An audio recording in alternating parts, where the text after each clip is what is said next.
voir. Je sais que les téléspectateurs vont devoir vous découvrir. Bonjour apôtre Samuel. Oui, bonjour Papa Thierry. Bonjour à tous les spectateurs, à tous ceux qui nous suivent de partout dans le monde. Moi, c'est l'homme de Dieu tel qu'on vous l'a dit. Je suis l'apôtre Samuel Lumbu. Bon, je suis de la nationalité congolaise, mais sauf que l'œuvre de Dieu a fait que je sois en Tanzanie, plus précisément dans la ville de Dodoma, qui est la capitale de la Tanzanie. Et j'ai une église qui s'appelle Docas Christian Ministries. C'est là notre église ici. Il y a de ceux qui connaissent Dodoma. Nous sommes du côté Kikuyu, tout près de l'université Saint-John. C'est là que nous avons notre église là-bas. Et l'église paroisse s'appelle des Potter House, la maison du potier. C'est ça la paroisse dans laquelle nous œuvrons ensemble avec notre serviteur de Dieu. Alors, d'entrée de jeu, apôtre, il y a une question qui me vient à l'esprit. Les 5 ministères, on en parle souvent.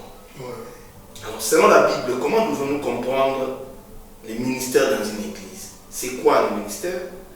C'est un peu quoi la différence entre un ministère, entre une grâce, un don de l'esprit, un talent? En fait, c'est quoi la petite démarcation, la petite nuance qu'il y a entre? Parce que l'Église connaît un grand problème à cause de ces 5 ministères. Vous savez, les 5 ministères, selon la langue hébraïque et la langue grecque, les ministères d'abord veut dire quoi? Il faut d'abord connaître quel est le sens de ce nom ministère. Parce que le ministère veut dire seulement diaconia, qui vient du verbe diaconia, qui veut dire servir. La Bible dit ceci: il y a un même Seigneur, mais plusieurs ministères. Et aussi, il y a un seul esprit et plusieurs dons. Et en plus de cela, il y a un même Dieu, plusieurs services.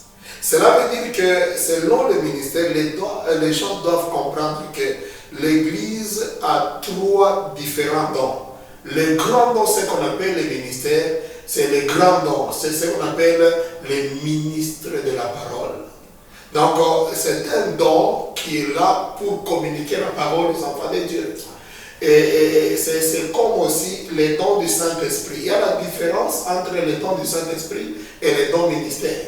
Parce que le ministère, c'est quelque chose d'inné. Il n'y a pas une école là où vous pouvez aller, on fait des apôtres, on fait des... Donc c'est quelque chose qui est inné. Donc l'homme, quand il est né avec ça. C'est pourquoi Dieu dit à Jérémie, avant que tu sois là, je t'avais connu. Avant que, même dans les ventres de ta mère, je t'avais consacré et je t'avais établi. Un ministre est établi même avant qu'il soit né. Et même quand il est né, même s'il marche dans l'alcool avant de se convertir, il a toujours son ministère à l'intérieur. Mais tandis que les dons, c'est quelque chose qu'on reçoit par l'imposition des mains. Un ministre peut imposer à quelqu'un, il commence à prophétiser. Il commence à faire des miracles. Et il commence aussi à parler en langue. Il commence aussi à interpréter. Il peut aussi commencer il a une parole de connaissance. Mais on les reçoit par l'imposition des mains. La 3e catégorie, c'est ce que nous appelons les talents. Ils sont aussi serviteurs de Dieu. Parce qu'il y a plusieurs talents. Il y a les talents artistiques, il y a les talents intellectuels, il y a plusieurs talents. C'est la 3e catégorie qui travaille. C'est pourquoi Paul a dit ceci. Et Pierre a dit ceci quand il y avait du désordre dans la première église.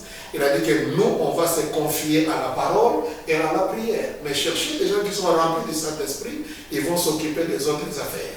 Donc dans l'œuvre de Dieu, il y a 3 catégories de ministères. Il y a le grand ministère, c'est ce qu'on appelle le ministre de la parole. C'est ce que nous avons lu dans Ephésiens chapitre 4, verset 11.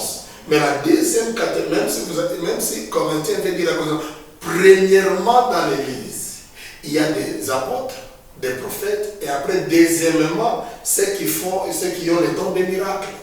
Donc cela veut dire premièrement, donc l'Église est construite sur base de ces 5 ministères.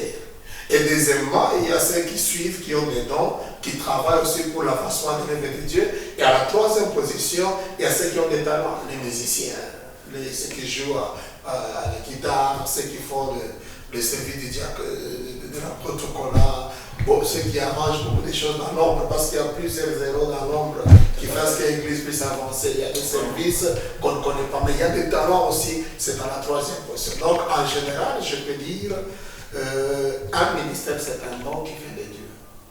Un don qui est inné, donc on le reçoit avant même qu'on soit né.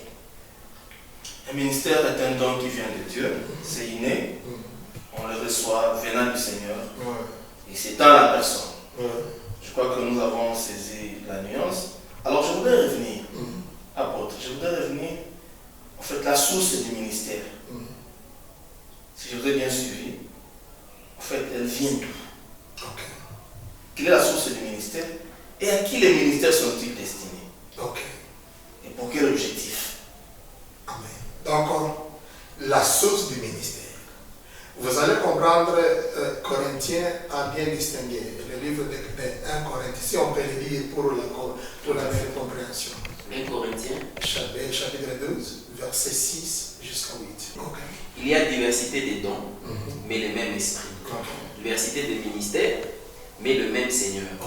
Diversité d'opérations, mais le même Dieu qui opère tout en tous. Or, à chacun, la manifestation de l'esprit est donnée pour l'utilité commune. En effet, à l'un est donné par l'esprit une parole de sagesse. À un autre... on reste arrêté même là-bas. Là, si nous allons là, on commence à parler sur les dons. La Bible dit qu'il y a une diversité des dons, mais un seul esprit. Donc nous avons un esprit qui donne au moins plusieurs dons selon la volonté de Dieu. Et en deuxième position, il dit qu'il y a plusieurs ministères, mais un seul Seigneur. Donc la source de chaque ministère, c'est Jésus-Christ lui-même. Donc le ministère est christocentrique. Donc il est la source de chaque ministère.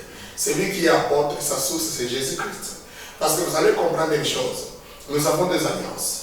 Dans les deux alliances, il y a l'ancienne alliance et la nouvelle alliance. Maintenant, si nous allons dans l'ombre, nous allons comprendre que le ministère a commencé déjà dans l'ombre. Parce que Dieu, pour nourrir le peuple d'Israël, il s'est servi de 5 livres. Et Genèse, Exode, Lévitique, Nombre et Deutéronome. Ce sont les 5 livres du Pentateuque que Dieu s'est servi pour nourrir son peuple, pour diriger son peuple. Et quand je regarde ces 5 livres, je regarde déjà les 5 ministères. Parce que quand nous voyons la Genèse, c'est le commencement de toutes choses, la base de toutes choses. Là, c'est l'image du ministère apostolique. Quand nous allons dans le livre d'Exode, là nous voyons l'Exode, c'est la sortie, c'est la délivrance. Là, c'est le ministère évangélique qui a pour mission d'aller amener le peuple qui est dans le monde, de leur prêcher la parole de Dieu afin qu'ils viennent à l'église. Et le troisième ministère, c'est le ministère, c'est le livre de Lévitique. Là, c'est la révélation de Christ et de l'œuvre de la croix. C'est le ministère prophétique, parce que la prophétie nous révèle de grandes choses. Et si nous allons dans les livres de Nombre, là, nous voyons le ministère pastoral. Là, c'est le ministère pastoral et Deutéronome qui veut dire la nouvelle loi. C'est le ministère doctoral d'enseignement. Ça, c'est l'ombre. Mais Jésus aussi, pour nourrir l'Église, il s'est aussi servi de 5 ministères. Afin qu'à travers ces 5 ministères, qu'il puisse nourrir le peuple de Dieu. C'est pourquoi Dieu nous nourrit par l'apôtre, il nous nourrit par l'évangéliste, il nous nourrit par le prophète, il nous nourrit par l'enseignant. Et aussi, pourquoi, et là vous allez comprendre pourquoi Dieu n'a pas seulement amené un seul ministre. Il amène seulement le pasteur qui dirige toutes choses. Là, Dieu voulait nous enseigner quelque chose que dans le ministère et dans la construction de l'œuvre de Dieu, il y a ce qu'on appelle la complémentarité. Donc, il y a une seule personne ne peut faire toutes ces choses-là. Donc, nous nous complétons. L'Église doit être nourrie. C'est pourquoi même l'homme, s'il est nourri par une seule nourriture, il aura des déformations. Et il va mourir même. Il aura ce qu'on appelle le kwashiorkor parce qu'il ne mange qu'une seule nourriture. Et si on lui donne seulement les vitamines, il va manquer aussi des protéines. C'est pourquoi c'est comme ça aussi avec l'Église, c'est le corps, c'est une personne qui a besoin d'être nourrie. C'est pourquoi une Église qui est nourrie par un seul ministère, c'est une Église déformée. Waouh! Diversité des ministères, mais le même Seigneur. Oui, oui. Donc, le Seigneur agit sous diverses formes au travers de tous ces 5 ministères. Vous avez dit, vous avez comparé l'Église à l'homme, au corps de l'homme. Pour que le corps de l'homme ne soit pas déformé, l'homme a besoin, ou l'Église a besoin de tous ces 5 ministères, de l'effectivité de ces 5 ministères. Alors je voudrais qu'on entre légèrement un peu en détail dans les 5 ministères. Si on les a séparés, ils sont à 5, c'est-à-dire qu'il y a nécessairement une différence. Ce n'est pas la même chose. Alors vous pouvez nous aider à comprendre, même en quelques lignes, ce que fait chaque ministère. Apostolique, prophétique, évangélique, pastoral, doctoral également. Quand on parle de l'apôtre, quel est son rôle? Ok, parce qu'il y a tendance à tous ceux qui s'appellent apôtres, ils croient qu'ils sont plus grands que les autres. Et il y a ceux qui s'appellent prophètes, ils croient qu'ils sont plus grands que les autres. Alors, quand nous avons ces 5 ministères, chaque ministère a un travail à faire dans l'Église. Et c'est pourquoi vous allez regarder dans les tabernacles, il y avait les chandeliers. Les chandeliers, quel est le rôle de ces chandeliers? Parce que quand on va dans les tabernacles, les chandeliers, la Bible dit, devant le chandelier, il y avait une table de pain de proposition. Et cette table de pain de proposition, il y avait 12 pains sur cette table. Et ces 12 pains représentaient Israël. Et les chandeliers éclairaient ces pains-là. Donc ça veut dire que le chandelier que nous avons aujourd'hui dans l'Église, c'est ça les 5 ministères. C'est maintenant vous allez remarquer le soubassement du chandelier, c'est ça même le ministère apostolique. Un apôtre a pour mission de mettre un fondement dans l'Église. Parce que la Bible dit que nous sommes construits sur les fondements des prophètes et des apôtres. Donc la mission d'un apôtre dans l'Église, c'est le fondement. Je vais vous donner un exemple. Une église peut commencer, mais sans fondement. Mais quand un apôtre arrive là-bas, c'est pourquoi les pasteurs aussi doivent comprendre. Mais quand un apôtre arrive, il met le fondement, il y a des fois ça fait mal. Parce que quand on met le fondement, vous allez comprendre que ça va faire mal. Il y a des choses qu'il doit briser et il y a des choses qu'il va accepter. C'est ça le travail d'un apôtre. Il vient pour mettre les fondements de la parole. Parce qu'une église sans fondement, c'est une église qui marche sans vision et qui peut même manquer le ciel. Parce que nous sommes tous construits sur le fondement des apôtres et des prophètes. Le travail d'un apôtre, c'est mettre le fondement au travers de ses enseignements et de la parole. Et vous allez comprendre, il y a une chose que vous allez comprendre, je ne parle pas de ça parce que je suis apôtre. L'apôtre, c'est le gros doigt que nous avons ici. Parce que nous avons 5 doigts qui représentent les 5 ministères. L'apôtre, c'est le gros doigt. C'est le gros doigt ici, le doigt ici, qui peut toucher tous les 4 doigts. Mais les 4 doigts, ils n'ont pas la même fondement par la parole. Et celui qui vient en deuxième position, c'est un prophète. Or, le prophète qu'on parle ici, ce n'est pas, je ne néglige pas ou je ne peux pas outrager un prophète. Parce que même dans l'Ancien Testament, il y avait des sacrificateurs dans toutes les églises que nous parlons dans Ephésiens chapitre 5.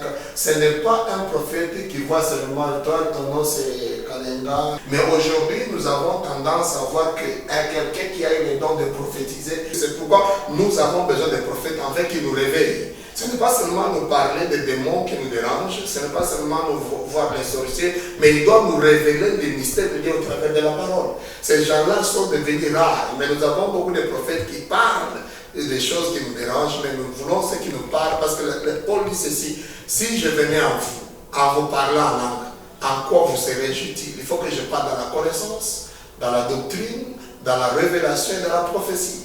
Donc il y a 4 langages qui doivent se parler dans l'Église. Et ces 4 langages, nous avons les 2 langages, la révélation et la prophétie. C'est ça l'œuvre d'un prophète qui doit nous révéler les signes du temps au travers de la parole. Et un évangéliste, c'est quoi? Un évangéliste, c'est celui qui a un message évangélique qui présente la beauté de Christ, qui présente la force de Christ, afin que ceux qui n'ont pas cru en Seigneur puissent croire et venir à l'Église. Et même quand les gens sont dans l'Église, c'est lui, son travail, c'est de présenter la beauté de Christ. La croix, c'est lui, son travail, c'est d'amener les gens à quitter l'Égypte pour aller au Canaan.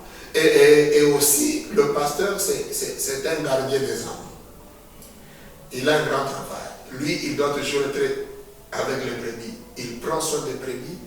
C'est pourquoi lui marche avec 2 bâtons. Il marche avec la houlette et le bâton. C'est pourquoi le bâton, c'est lorsque un brebis commence à s'égarer, il frappe pour le faire revenir sur le chemin. Et la houlette a pour mission, quand il tombe dans un trou, il va aller le récupérer ou soit si la nourriture est plus élevée, son travail c'est de faire descendre la nourriture à un niveau d'un brebis. C'est pourquoi le pasteur doit être prudent. Quand on enseigne, c'est lui le gardien de la nourriture. Quand on enseigne, il doit être là parce que des fois, le prophète peut aller dans un niveau élevé que les brebis n'arrivent pas. C'est lui, maintenant, après le départ, il commence maintenant à expliquer au niveau de l'église pour que l'église comprenne et soit en bonne santé. Et à la fin, nous avons un docteur. Le docteur est là pour enseigner. C'est pourquoi c'est le petit doigt qui peut entrer même dans l'oreille. Le travail d'un enseignant, c'est de boucher les oreilles, amener l'église à la maturité, à l'enseignement. C'est l'enseignement qui amène l'église à la maturité. Ce n'est pas la prophétie, ni ce n'est pas la prière. C'est l'enseignement qui enlève la petitesse dans l'église et qui amène l'église à la maturité. C'est ça quand même en bref que ces 5 ministères, c'est là qu'il y a un peu de différence dans les 5 ministères. En tout cas, c'est très riche. Il a même dit par autre prophète. Alors, tout ça, en fait, il faut qu'il soit appelé. Oui. Pour vous revenir un peu sur l'appel. Ok. De quelle manière est-ce que Dieu appelle? Ok. Vous savez, aujourd'hui, nous avons un problème. Et jusqu'à tel point que même les païens commencent à négliger l'église, à parler à mal. Tout ça, c'est des problèmes d'appel. Tu sais, dans l'appel, je peux dire, il y a 4 sortes d'appels. Et moi, j'aime toujours marcher dans les tabernacles. Vous savez, il y a le parvis, il y a le lieu saint et il y a le lieu très saint. Vous allez comprendre que dans le parvis, et Aaron et ses fils, ils entraient tous. Mais dans le lieu saint, c'est Aaron et ses fils. Mais dans le lieu très saint, les autres restent. Mais c'est Aaron seul qui entre là-bas dans le lieu très saint. Ça veut dire que nous avons 3 sortes de grands appels, mais le 4e là, je peux l'ajouter. Premièrement, c'est l'appel au salut. C'est ça le tabernacle. Parce que quand vous entrez dans le lieu, dans le parvis, vous trouvez l'autel des holocaustes qui représente la croix. Nous devons tous passer d'abord par la croix. Nous devons d'abord être transformés, avoir l'image de Christ en nous. Aujourd'hui, plusieurs serviteurs n'aiment pas passer à la croix.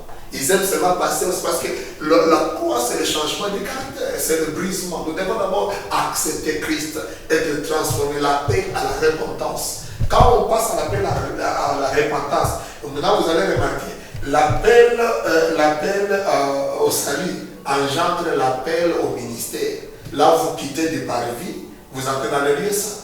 C'est pourquoi vous allez même Moïse, quand Dieu l'a appelé, il a dit il ne faut pas prêcher ici, il faut d'abord enlever les sandales. C'est la transformation d'abord. Il faut se repentir, il faut enlever un mauvais comportement. Et après cela, tu entres maintenant dans le travail. Après avoir enlevé les souliers, Dieu lui confirme dans la mission d'aller sauver le peuple. Donc le deuxième appel, c'est l'appel au ministère. Maintenant, comment est-ce que quelqu'un peut connaître son appel? Il y a plusieurs manières de connaître.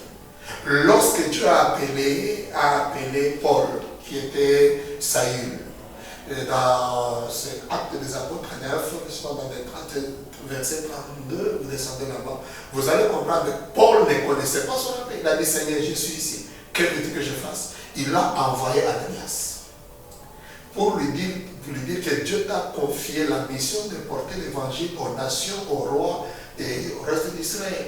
Cela veut dire qu'on peut d'abord connaître son appel au travers d'autres personnes. Soit, c'est pourquoi vous allez comprendre, quand vous avez un père, je vais vous donner l'exemple terre à terre. C'est le père qui donne le nom à son enfant. Quand vous avez un père spirituel, Dieu va lui parler de ton appel. C'est pourquoi Samuel ne connaissait pas son appel. Il a fallu que Élie puisse lui expliquer. Quand tu écoutes encore la voix, ne venez pas ici, dis seulement Seigneur, je suis là. Aujourd'hui, ce qui pose problème, nous avons beaucoup de ministres, excusez-moi le terme, peut-être le terme est très fort, mais il faut que je le dise. Nous avons beaucoup de ministres qui sont bâtards. Ils n'ont pas de parole. Ils n'ont pas donc il peut se réveiller comme ça, seulement il se réveille, il commence à faire d'autres choses et il peut appeler quelqu'un qui dit qu'on y consacre-moi, je suis devenu apôtre. Qui t'a dit que tu es apôtre? Tu as eu quelle révélation apostolique? Premièrement, c'est celui qui a apporté le Père spirituel peut te parler. Deuxièmement, ça ne veut pas la révélation. Quand Dieu peut te révéler même dans des songes, même dans une vision, même au travers d'un grand, d'un prophète de Dieu me dit que tu seras tel. Ça, c'est la deuxième position. Même la troisième position, c'est quand tu es ministre. C'est pourquoi il est bien d'aller faire la théologie après d'abord que tu sois au pied de quelqu'un. Tu t'enseignes d'abord à travers ton père ou à travers quelqu'un. Parce qu'en enseignant seulement, quelqu'un aussi peut se retrouver. Ah, moi, ce qu'on enseigne, c'est ce que je sens, moi. C'est ce qui brille en moi. Donc, les enseignements aussi peuvent te révéler le ministère. Premièrement, ton père. Deuxièmement, par la révélation. Troisièmement, par les enseignements. Et quatrièmement aussi, par les signes. Il y a des signes. Parce qu'il y a des gens, quand ils voient des gens en train de souffrir, il faut qu'ils prennent soin de ces gens-là. Ils les visitent. Il prie pour eux. Ça déjà, ça commence, ce sont des signes qui commencent à montrer que dans la langue, cet homme sera pasteur. Il prend soin des brebis. Il y a aussi des signes qu'un homme de Dieu qui a des enfants, il peut connaître seulement le ministère dans ces enfants-là au travers des signes qui se passent dans leur vie. C'est ça en bref quand même que je peux dire par là. L'apôtre s'est vraiment étendu sur ça. Il nous a donné l'essentiel. Je crois que les téléspectateurs et tous ceux qui nous suivent sont édifiés. Alors moi je voudrais revenir, par contre je reviens, c'est cette diversité-là de grâces, de dons, d'aptitude à exercer un ministère dans l'église. Je voudrais revenir par rapport à tout ça. Est-ce qu'un homme peut-il être porteur de tous les 5 ministères? Est-ce qu'on peut retrouver les 5 ministères dans un homme? Merci beaucoup. Et que faire si on en a? Comment est-ce qu'on peut exercer les 5 domaines? Ça va, je vais vous répondre à cette question. En ce qui concerne le ministère, je peux dire ceci. Une tête ne peut pas porter 3 chapeaux, ni 2 chapeaux. Il y a une seule tête qui a besoin d'un seul chapeau. Donc, quelqu'un ne peut pas avoir 5 ministères, ni 2 ministères. Nous n'avons qu'un seul ministère. Mais ce que je peux ajouter, je peux être pasteur d'une église. C'est ça mon ministère. Je ne peux pas changer ce que nous disons en anglais qui est shift. Donc, aujourd'hui, j'étais apôtre. Demain, je deviens pasteur. Après le lendemain, je deviens prophète. Non, ça ne peut pas se faire. Parce que le ministère est inné. Quand tu es né, tu as un seul ministère. Mais ce que je peux dire, tu peux aussi avoir quelques grâces qui accompagnent. Donc, tu es un apôtre, mais tu as aussi la grâce prophétique. Tu peux avoir la grâce de parler comme un prophète, mais tu n'es pas un prophète. C'est là qu'il y a la confusion. C'est-à-dire que moi, j'ai tous les ministères. Aucune personne ne peut avoir 5 ministères. Sauf Jésus lui-même qui avait 5 ministères, c'est celui qui nous l'a donné. Il est la seule personne qui peut avoir. Mais physiquement, comme ça, on ne peut pas avoir 5 ministères. Mais sauf qu'on peut avoir plusieurs dons. Je peux avoir le don de parler en langue. Je peux avoir le don d'interpréter la langue. Je peux aussi avoir un don de miracle. Je peux en avoir même 3 ou 4. C'est possible. Maintenant, il faut maintenant comment savoir les gérer. Parce qu'un don que tu n'utilises pas meurt. Et disparaît. Maintenant, tu peux en avoir. Maintenant, en les utilisant, j'ai aussi la grâce de miracle. Je vais vous donner un exemple. Moi, de ma nature, je fais plusieurs dons, mais les dons qui étaient grands, c'est les dons de miracle. Mais quand je suis allé en Tanzanie, j'ai trouvé que les gens étaient porteurs de beaucoup de démons. J'ai commencé à chasser les démons dans la vie des gens. Après, j'avais remarqué que les dons de miracle commençaient à disparaître petit à petit. Donc, avoir 5 ministères, ce n'est pas biblique. C'est un seul ministère, mais tu peux avoir plusieurs dons. En tout cas, j'ai une préoccupation qui naît. On peut avoir un seul ministère, mais on a aussi la possibilité d'avoir plusieurs dons. Moi, je voudrais parler pour ceux qui pensent en avoir. Comment remarquer? Parce que quand on a plusieurs dons, comme vous l'avez dit dans votre exemple, à une période, vous êtes convaincu qu'il y a seulement cette facette ou ces dons qui apparaît le plus. Ça nous ramène à la saison. Est-ce que chaque don, chaque talent est saisonnier? C'est lié à une certaine saison. Et aussi, comment détecter pour shifter? S'il ne faut pas shifter, c'est pas shifter dans le ministère, mais shifter en termes des dons. Pour remarquer, voilà, dans cette saison ici, je pense que Dieu l'utilise pour tel don. Mais comment identifier aussi l'autre saison ou Dieu peut vous utiliser à un autre don? Vous savez, quand nous entrons dans... Je vais vous donner un exemple. Par exemple, bon, ça c'est moi. Il y a des fois Dieu agit comme ça. C'est pourquoi un homme de Dieu, un enfant de Dieu doit connaître les signes de ce que Dieu... Il y a des signes. Être sensible. Être sensible à la manifestation du Saint-Esprit. Je vais vous donner un exemple. Il y a des fois, même hier quand je prêchais, je ne sentais pas l'onction de la prédication. Je sentais que, moi-même je sentais que je n'ai pas l'onction, j'essaie de parler, mais je ne me sens pas dans ça. Donc c'est déjà ainsi que Dieu te dit aujourd'hui, ne sois pas long dans cette histoire. Passe à l'action. Il faut seulement connaître les signes. Quand tu connais les signes, tu peux balancer, tu peux aller avec tous les dons. Même si quelqu'un veut prophétiser, il y a des signes, que Dieu veut parler à son peuple. Il y a des signes, mais je ne peux pas parler de l'espace et chaque personne a ses signes. Maintenant, ce qui fait à ce que ces dons-là ne fonctionnent pas, c'est la négligence, ne pas avoir cette sensibilité spirituelle. Et la sensibilité se perd comment? C'est quand il n'y a pas de préparation avant le service. Et aussi, les dons, il faut les tester.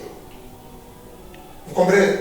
David a commencé par tuer les lions, l'ours, jusqu'à Goliath. Il y a des fois, si tu as un don guérison, comment déjà prier pour ceux qui ont des points de tête? C'est que ça commence à se tester jusqu'à tel point que tu vas guérir ceux qui ont le cancer. Mais si le don n'est pas exercé, même les signes disparaissent. Et vous allez remarquer, si Dieu a amené les dons, c'est pour embellir le ministère.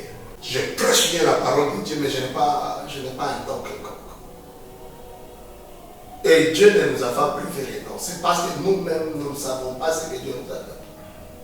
Chaque ministère est accompagné de dons. Chaque ministère est accompagné de dons. Chaque ministère est accompagné des dons. Homme de Dieu, vous avez besoin d'identifier vos signes pour que vous sachiez dans quelle saison est-ce que vous êtes et dans laquelle saison il faut appliquer tel ou tel autre don. C'est assez important. Alors, si vous permettez, Papa Thierry, oui, j'ai une dernière préoccupation peut-être pour moi. Quand nous parlons du ministère, on a développé beaucoup de choses.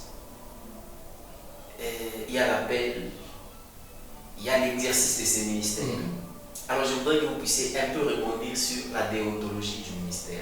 Si pas sur les 5 ministères, vous pouvez prendre un ministère au choix et nous donner deux ou trois choses liées à la déontologie. Comment? Parce qu'aujourd'hui, on observe quand même qu'il y a beaucoup de choses, surtout dans le domaine prophétique, dans l'exercice du ministère prophétique. La question de la déontologie. Le ministère, c'est le caractère d'abord. Ce n'est pas ce que nous prêchons, nous séparons les gens. Non, le ministère, c'est le caractère. C'est ce que nous appelons l'éthique. Nous devons avoir l'éthique, les comportements. C'est ça même le soubassement. C'est ça même l'assiette dans laquelle le ministère doit être. C'est pourquoi vous allez comprendre que même nos prophètes de ce temps ici, ils ont dérapé, c'est question du comportement. Le comportement peut détruire le ministère. De la manière que tu vis, l'éthique, de la manière que tu te comportes. Les gens voient beaucoup ce que nous faisons que ce que nous partons. Ce que nous disons ne les concerne pas beaucoup. Ils regardent notre comportement. C'est le comportement d'abord qui est à la base du succès dans le ministère. Les Anglais disent ici, power without character is nothing. Donc la puissance sans le caractère, c'est rien. Donc le ministère sans le caractère, c'est un échec. Parce que Christ lui-même en tant qu'homme, il était humble, il avait un caractère divin. Il était un homme humble, un homme saint, un homme qui avait la compassion en lui. Maintenant, aujourd'hui, nous avons des ministères dans lesquels les gens n'ont pas la compassion des âmes. Ils ne voient que leur manière de vivre. Ils ne voient que leurs intérêts. Quand on fait un ministère sans avoir la compassion des âmes, c'est un ministère qui est voué à l'échec. Et la deuxième chose, pour bien exercer le ministère, il faut une chose. Il faut connaître ce que Dieu a mis en vous et l'exercer. Donc il ne faut pas imiter, il faut se découvrir soi-même, découvrir ce que Dieu a mis en toi et tu l'exerces. Là, tu vas réussir. Et troisième chose, il faut aussi avoir ça. Il faut se sacrifier, payer le prix de ton ministère. Il faut savoir que Dieu m'a donné un ministère. Oui, je dois être prêt. La Bible dit, imitons le Seigneur. Selon Philippiens chapitre 2, verset 5. Nous devons avoir la même la même pensée que Jésus avait. Lui-même a quitté la gloire. Il est descendu sur la terre. Il a accepté même la mort. Il s'est sacrifié que Dieu lui donne un grand nom. Aujourd'hui, les gens veulent des grands noms et ça, ils ne veulent pas payer le prix de ces grands noms. Si tu veux être grand dans le ministère, tu dois payer les prix. Tu dois prier. Tu dois t'abstenir de beaucoup de choses. Et là, tu peux aller loin dans le ministère et réussir. Pour savoir à quoi est-ce que le Seigneur nous a appelés, il faut avoir le sens du sacrifice. Oui. C'est sacrifier pour réussir. Avoir cette compassion-là, ce grand cœur, être prêt à accepter les moments difficiles. Justement. C'est sacrifier pour l'œuvre. Wow. C'est un terme très grand, très vaste. Et il y a quelque chose que j'aimerais compléter. Être enseigné, suivre des formations, nous aide aussi à faire un ministère avec perfection. Parce que sans enseignement, on peut commettre beaucoup d'erreurs dans le ministère. Et ces erreurs, et Dieu ne te pardonnera pas parce que Dieu était ignorant. Il va te punir par rapport à tes erreurs. C'est pourquoi quand tu es enseigné, ça va t'aider à bien servir le Seigneur et à réussir dans le ministère. Albert, nous allons passer à l'appel au salut. Je crois qu'il faudrait que les hommes et les femmes se convertissent et viennent au Seigneur pour comprendre, pour devenir, pour exercer ce ministère. Il y a une étape. Appel au salut. Alors, bien aimés dans le Seigneur, vous qui nous suivez de partout, ce moment, c'est votre moment. Ce moment vous est donné. Nous avons parlé des 5 ministères.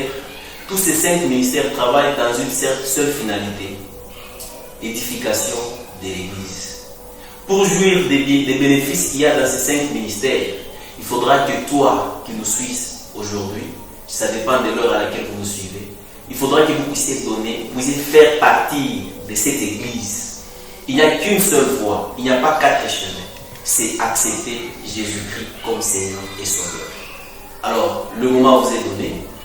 Alors, nous allons demander au pasteur s'il peut parler par rapport à ces bien-aimés qui nous suivent. Il est quelque part dans sa chambre, sur son téléphone, il nous suit. Il veut donner sa vie au Seigneur. Est-ce que vous pouvez lui parler et aussi prononcer une prière par rapport à cela, mais aussi sans pour autant manquer de prier pour les ministres de Dieu, dans l'Église corps de Christ, à tous les niveaux, par rapport à la parole de Dieu que nous allons partager ce soir.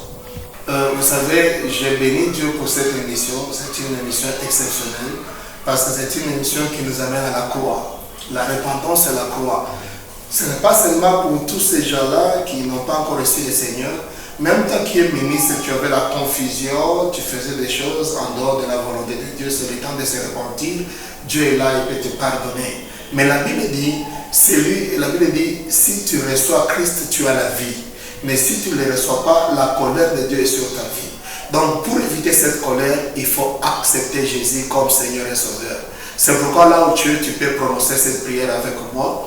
Tu peux dire ceci, c'est là parce que la Bible dit dans Romains chapitre 10, verset 9 jusqu'à 10, la Bible dit si tu crois dans ton cœur, tu seras sauvé. Et si tu confesses le Seigneur, si tu confesses Jésus-Christ par ta bouche aussi, Dieu va t'accepter. Nous voulons maintenant passer à cette prière ensemble. Tu vas dire ensemble là où tu es dans ta chambre.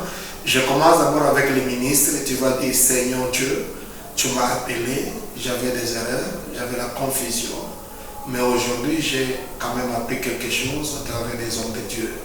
Je demande pardon. Accepte-moi. Change mon comportement. Brise-moi. Enseigne-moi encore. Afin que je puisse comprendre des choses. Que ton esprit m'oriente. Ne me quitte pas, Seigneur. Oriente-moi. Afin que je puisse te servir dans la sincérité et dans la droiture. Au nom de Jésus. Amen. Nous passons à toi qui n'as pas encore reçu le Seigneur. Dieu t'aime. Il est là même dans ta chambre, il va t'écouter. Tu vas dire, Seigneur Jésus-Christ, je crois que tu es mort à la croix, tu as donné ta vie afin de sauver mon âme. Je demande pardon, je suis pécheur.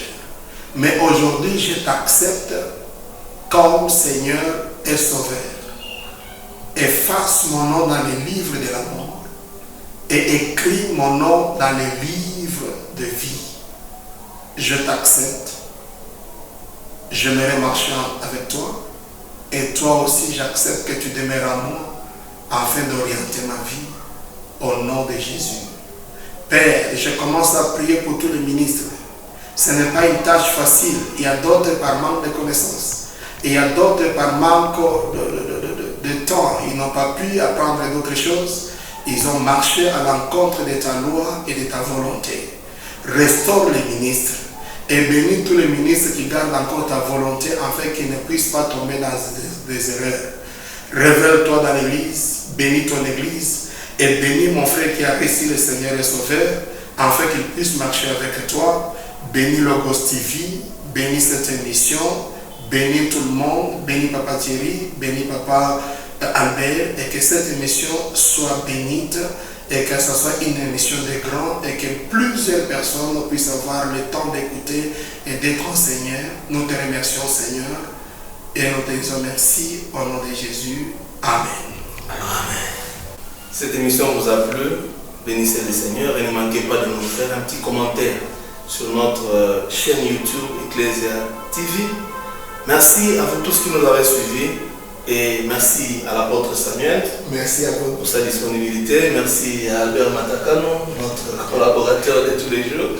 Merci. À la prochaine, nous nous retrouvons. Que le Seigneur nous bénisse. Ciao. Au prochain rendez-vous.